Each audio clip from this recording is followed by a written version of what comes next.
ଘୂର୍ଣ୍ଣିମାଡ଼ ଓ କୁଆପଥର ମାଡ଼ରେ 4 ଗାଁ ଧ୍ୱସ୍ତ ବିଧ୍ୱସ୍ତ। ରାଇରଙ୍ଗପୁର 16-3-2026।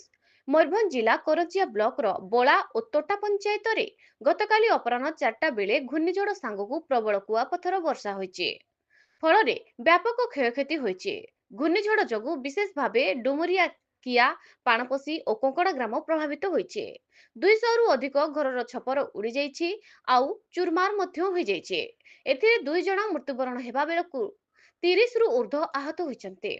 ତେବେ ଆହତଙ୍କ ସଂଖ୍ୟା ଅଧିକ ଆଶଙ୍କା କରାଯାଉଛି। ମୁଖ୍ୟମନ୍ତ୍ରୀଙ୍କ ରିଲିଫ ପାଣ୍ଠିରୁ 4 ଲକ୍ଷ ଲେଖାଏଁ ସହାୟତା ପ୍ରଦାନ କରାଯିବା ଘୋଷଣା କରାଯାଇଛି। ସେହିପରି ପ୍ରଶାସନ ବିପନ୍ନ ପାଇଁ ରନ୍ଧା ଖାଦ୍ୟର ବ୍ୟବସ୍ଥା କରିଥିବା ବେଳେ ତୁରନ୍ତ ପଲିଥିନ୍ ଯୋଗାଣ ପାଇଁ ଦାବି ହୋଇଛି। ଅପରାହ୍ନ 4ଟା ବେଳେ ବଳ ପଞ୍ଚାୟତର ଡୁମୁରିଆ ଗ୍ରାମରେ ଚକାଭଉଁରୀ ଖେଳି ଘୂର୍ଣ୍ଣିଝଡ଼ ମାଡ଼ି ଆସିଥିଲା।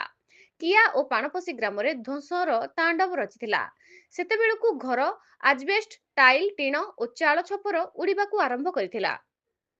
ସେହିପରି ଅନେକ ଘରର ଆଜବେଷ୍ଟ ଓ ଟାଇଲ ଛପର ଚୁରମାର ହୋଇଯାଇଛି। ଝଡ଼ ବଡ଼ ବଡ଼ ଗଛ ଭାଙ୍ଗି ଦେଇଥିବା ବେଳେ ବିଦ୍ୟୁତ ଖୁଣ୍ଟ ମୋଡ଼ି ହୋଇଯାଇଛି। ତାର ଛିଣ୍ଡି ଯାଇ ତଳେ ପଡ଼ିଥିଲା। ସେଥିସହ 3ରୁ 4 କିଲୋଗ୍ରାମ ଓଜନର କୁଆପଥର ପଡ଼ିଥିଲା। 4ଟାରୁ କରଞ୍ଜିଆ ଆଡ଼କୁ 220 ନମ୍ବର ଜାତୀୟ ରାଜପଥ ଦେଇ ଆସୁଥିବା ବେଳେ କଙ୍କଡା ନିକଟରେ ଗୋଟିଏ ବାଇକ୍, ଗୋଟିଏ ସ୍କୁଟି ଓ ଗୋଟିଏ ଅଟୋକୁ ଝଡ଼ ଉଡାଇ ନେଇ ନିକଟସ୍ଥ ପୋଖରୀ ଭିତରେ ପକାଇ ଦେଇଥିଲା। ମୟୂରଭଞ୍ଜ ରାଇରଙ୍ଗପୁରରୁ ଶ୍ୟାମଳେନ୍ଦୁ ପରିଡ଼ାଙ୍କ ରିପୋର୍ଟ, ନ୍ୟୁଜ ଓଡ଼ିଶା ଟିଭି।